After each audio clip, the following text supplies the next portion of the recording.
Today's scripture reading is from Matthew chapter 16, verses 12 to 28.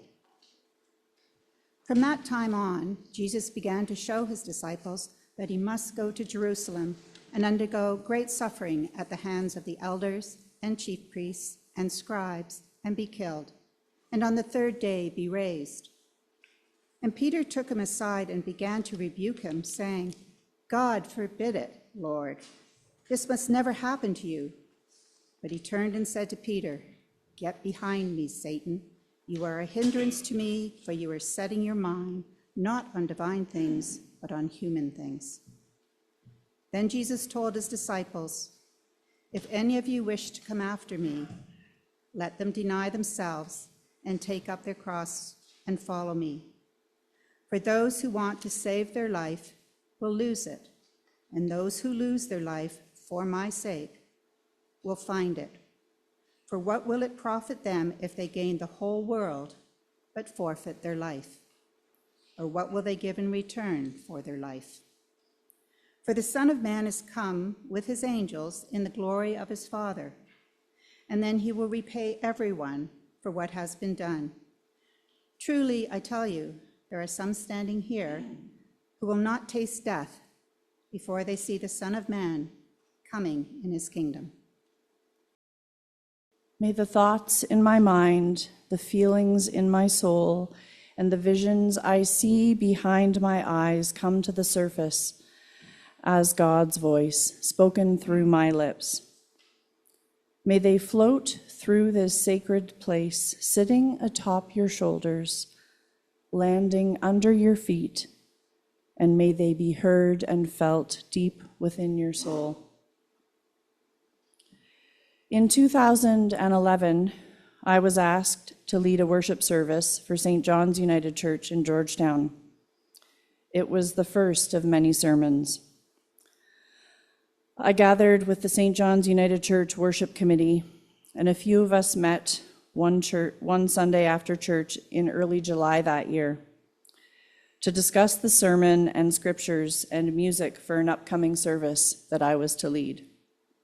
We ate at the Glen Oven in Glen Williams, a place where many had shared a meal and deep, meaningful conversations. We sat outside together, dogs barking and children laughing, bikes riding by, the clinking of teacups and cars passing through the glen. Inside, my mind was racing. We were there to discuss my sermon and which scripture and music would fit best. And I instantly put on my hat of not living up to someone else's expectations and thought that it was expected that my sermon would already be written that day. A hat of expectations is not a fun hat to wear, and I've since hung up that hat. But I broke down and cried at the table in the Glen that day, not for fear to finish writing the sermon, but fear to share what I hadn't yet written down, my life's journey. A healing journey, a journey that is defined and redefined every second of my life. It seemed too scary at the time to say out loud what I felt inside. I had never written a sermon before, but I did know this. My sermon was half written at the time of our lunch that day in the Glen. It was me, it is me, and it's from my heart. It's my life story, and I knew I couldn't get that wrong. And after driving away from our meeting with tears that seemed to be in endless supply and decisions that seemed insurmountable at the time, I knew this. Once my fingers got to the computer again, my story would continue to flow, and the scripture that was meant to be heard through my story would call my name and would find its way to me. I came across these words by John McIntosh. "I came as life, I came as you. I came as peace, I came as you. I came as joy, I came as you. I came as love, I came as you." As God said to Moses, "Who are you?" "I am," was the response. What is your response when someone asks about you? And wouldn't it be amazing if we could all just say, I am me. There are aha moments in time that we can all relate to. A wedding anniversary, a birthday, the date that a loved one passed away. For me, it was Mother's Day in 2008. At first, it seemed like any other Mother's Day for sharing time with family and loved ones. Just like any other occasion with my family, we shared beautiful conversations at the dining room table. We cleaned up from dinner, and my mom and dad and my sister and her family began to pack up their things and head home. But the thing that stood out was that I couldn't stand anymore. I kept leaning against the wall and eventually needed to lie down. My family found the humor in it, which is something we do with ease, and this day was no different. Everyone thought I drank too much wine and told me I better not have any more. They said, "You're cut off, Kath," but you see, I had only had 2 glasses at dinner and thought it was strange that I was affected this way. So we all joked about it, and off I went to bed. I was asleep within minutes. God was speaking to me, although at the time I didn't know. God was asking me to put down the life as I once knew it and start again. I didn't know until much later when it clicked, but it was an indescribable feeling of peace and reverence. The following morning, I woke up to my alarm clock, my husband already long gone to work. I got out of bed and started to walk to the washroom, but found myself walking diagonally, staggering and turning to one side. And I thought to myself, how can there still be wine in my system? How can this be? Why do I feel so nauseous? And I somehow managed to wake up my girls, make them breakfast and their lunches. And I remember kneeling on the floor in the kitchen as I held onto the top of the counter while I assembled their lunch bags. I did the unthinkable and somehow drove them to school. And I came home and I lied down on the couch, phoned my husband and my mom, and I stayed there for 21 days. Flashback to before May 2008. And I was me, only different. I worked hard at my job as an event planner, planning conferences and golf tournaments and meetings and trade shows. I didn't exercise, and conversations with God were few and far between. I sang privately. I was a mom. I married my high school sweetheart. I volunteered in the schools and took my children to dance and soccer and choir and brownies. And then I worked from home. I had few friends, and I kept them at a safe distance. I was busy. I was stressed. I wasn't very healthy, and I didn't know myself. I thought I was happy. I seemed happy. I was on the life treadmill walking, sometimes running, and moving full speed ahead.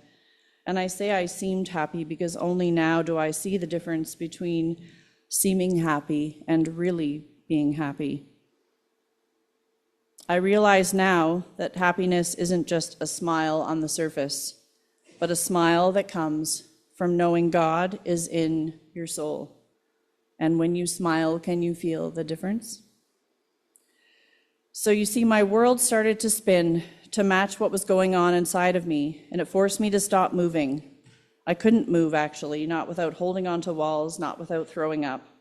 And I was so sick, the doctors called it vertigo. I called it much worse. For 3 weeks, I couldn't eat or sit or even move my head. And it was a really low place to be for such a long time. A dark time of feeling alone and scared. I had been going to St. John's for 4 years at the time of my vertigo, but you see, I used to drift in and out, so not to be noticed by anybody. Invisible. It was my safe space of not saying anything to anybody, so no one at St. John's knew of my vertigo or noticed my absence from church. And thus, by thinking being alone was safe, it actually kept me alone when I needed help the most. God kept knocking on my soul, telling me the light would come, and eventually it did. It wasn't until months after I was better that I actually realized it was my world spinning to catch up to me and not me spinning to catch up to it. And there's a big difference here. It was a God moment. Does God tap you on your shoulder? God was saying, okay, Katharine, you will be fine. And when it all stops moving, your life will be different. I am in you, and you are you. Take off your shoes, and you'll walk on holy ground, and you will see. And I heard this message so clearly and so vividly that I began to define my life differently. And instead of life being about the doing, it became about the being. I joined the church choir, and I followed the advice of a congregation member, and I made friends. I unblended myself. I started singing solos and not being afraid anymore. And now when I sing, I feel that it is really God's voice, for somehow I have this strong sense that it isn't mine at all. I do know this, that the words come from God, and they are sung from deep within my soul. Hard to explain, but I feel it deeply. After becoming more visible and more open to the people in my midst, here at church and outside of church, as if part of God's plan, I lost a member of my family. My dad went into the hospital January 2009 with a sore arm. He had a stroke, and so I went to see him in the middle of the night at the hospital. The next morning, 8 months after my bout with vertigo, I finally had my long-awaited appointment with a neurologist. I was in a deep fog and hadn't slept at all. The doctor said, "You are sick.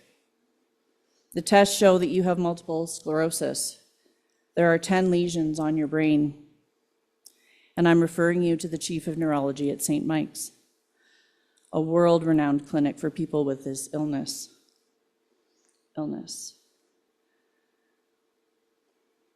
I went back to the hospital, and I told my mom and my sister and my dad, and I held his arm that was now soft and not sore anymore. He couldn't talk, but his beloved eyes said it would be okay. I believed him. In a moment of thinking my life would be over, I also knew on some deeper level that it was just beginning. 2 days later, my dad passed away. God needed my dad so he could watch over me from the heavens. Life can change in the blink of an eye, and in just 48 hours, the doctor told me I was sick and took my dad. A few days later, my phone rang, and I was lying on the floor in my walk-in closet in the dark, surrounded by Kleenex. An angel who soon became my friend reached out her hand and pulled me into the light, and she gave me hope to live, trust to know that I was allowed to grieve as I needed to grieve. I felt love that day, and she knew that I would be okay, that God would hold my hand no matter what. I soon knew the same. And whenever I turned around, more angels appeared, showing me the way. And suddenly, good things began to happen. I started to breathe again. I learned how to move from deep within my soul. I started dancing. I'd never danced before, not as a child, nor did I even attend a school dance. But now I move, and it feels as if God is moving through me, asking me to breathe and open my heart to the heavens. And it feels amazing. And I feel myself healing when I'm connected to the music and my body in this way. I began to look at my garden in a whole new way, with marvel at the way my plants poke new green growth from out of the melting snow. I breathe in the beauty of my irises and the garden, knowing my dad helped me plant that garden the fall prior to his death. I think he knew. We kneeled in the earth together, holding pots and dirt and digging hole after hole. And sometimes I weep when I'm bent over my plants, tears falling like raindrops into the earth, a reminder that we're all connected to God's creation. My garden is a place of healing long before I felt that I needed to be healed. I've always found comfort in cutting my lawn and digging in the earth, but now I'll pick up my pruners and think about him. The cutting of a branch reminds me of the pain in his arm. When I light his homemade torches outside, I see his smiling, loving eyes in the flame, and I'll turn over the earth using his homemade sifter that he gave me, and I'm thankful to see the fresh, cool, sifted earth fall through the mesh. It's like me, flushing out the things that I no longer need to carry with me each day. My church families, plural, are with me now. I feel you at my side, above me and before me. Can you feel it too? Church families are where we feel supported and loved and encouraged, and I only wish that I was brave enough to know this truth all along, or brave enough to know myself.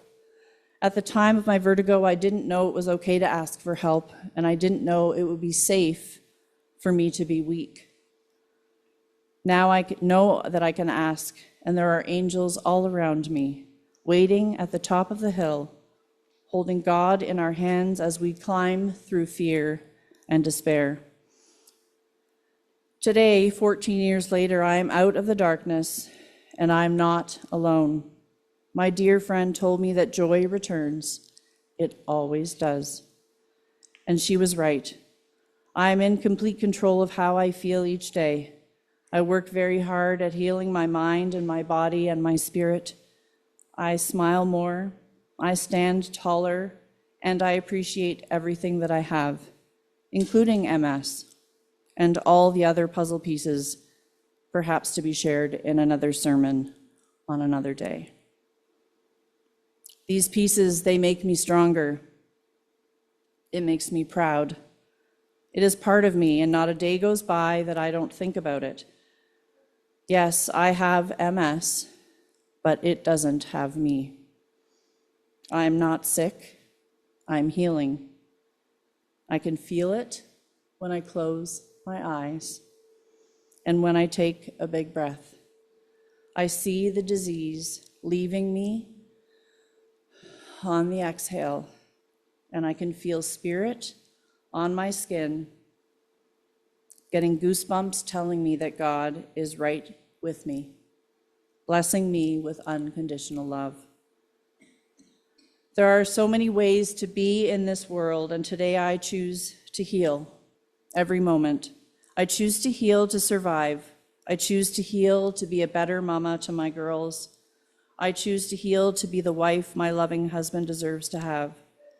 Jesus encourages us to take the risk of giving up our right to define life. He also says there is great reward in doing so. That reward is life, the way God intended it. And it is more spectacular than anything we've ever imagined. I often wonder where I would be today had MS not knocked on my door, nor had my dad passed away so suddenly. Do you wonder too where you might be? I carry the thought that I'm healing. It doesn't mean that news won't come my way or that MS won't show signs of its presence within me. But what it means is I choose to say I'm healing rather than I am sick. The energy of the word healing is beautiful and uplifting, and it helps me get out of bed and helps me smile each day.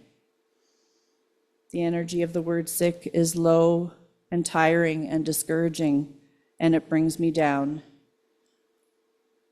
I was diagnosed with MS so that I could be whole, so that I could live with purpose and desire, so that I could find a way and be my true self, so that I could live fully and completely. And when we were in the throes of all of this, my daughter said to me, "Mama, you have so much love. There are hearts all around you. They go with you wherever you go." How clever she is.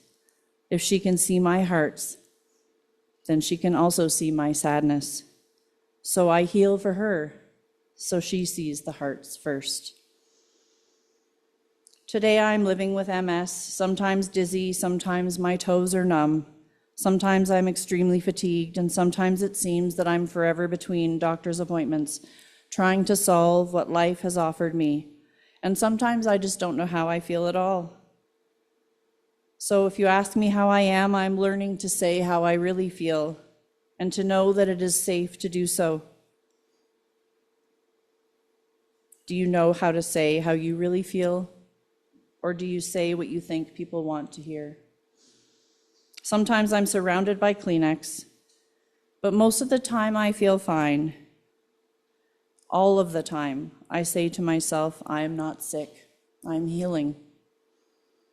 And every single day I wake up and I remember who I am and what I have. Every single day I give thanks for my health as it is in this very moment.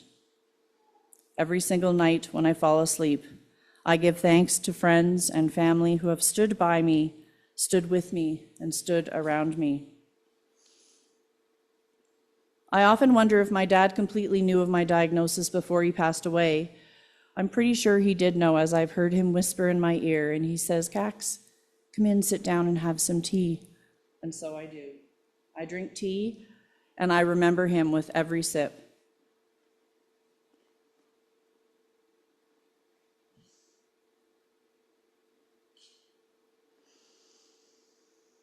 God has some pieces of my dad now, and this is what helps keep my chin up when I look to the beautiful sky. When it rains, I give thanks. It's the tears from heaven, my dad's tears falling on me, watering my plants that we put in the earth together. And when it snows, the snowflakes are reminders that we are not alone, feeling like heaven reaching down. We all long to be surrounded and supported in our lives and in our healing journey. So thank you for seeing me as Katharine, with a K and an A, however I am to you. And thank you for knowing that I'm not just Katharine with the label of MS velcroed across my chest. May we see and hear and speak, even in our Kleenex box moments, and feel safe and seen in all of it. That we can unblend ourselves and it will be okay. May we give thanks for the health of our minds and our spirits and our bodies as they are in this very moment. I've come to the conclusion that for me, MS perhaps means my soul, my spirit, my sacredness, my sunshine, my strength. And without it, I wouldn't be me. So how will you live your days? Will you smile when it rains? Will you laugh at your mistakes? How will you speak to God the next time? What will you say? Will you give kindness to someone in need? Making a difficult phone call, paying it forward and not expecting anything in return? And what will you see when you look in the mirror? Will you give up easily or persevere? Will you accept life's challenges and breathe into the opportunity to learn? Will you thank God for the lessons? There will be times in my life when I will not have all the answers, and people will ask questions or ask friends of mine, and sometimes the questions don't get answered, but it's okay, because I have God and I have this moment right here and now, and God has the answers. People will see that I'm human, that I can fall, and that I can get back up again. For God is a soft place to land. I am me, simply because God is. So I invite you to rest your fears and doubts. Take off your shoes. Sink your toes into the earth. Draw a smile in the sky with your hands. Laugh and feel the joy within. Laugh until you cry, for this place and every place where we stand is holy ground. Thanks be to God.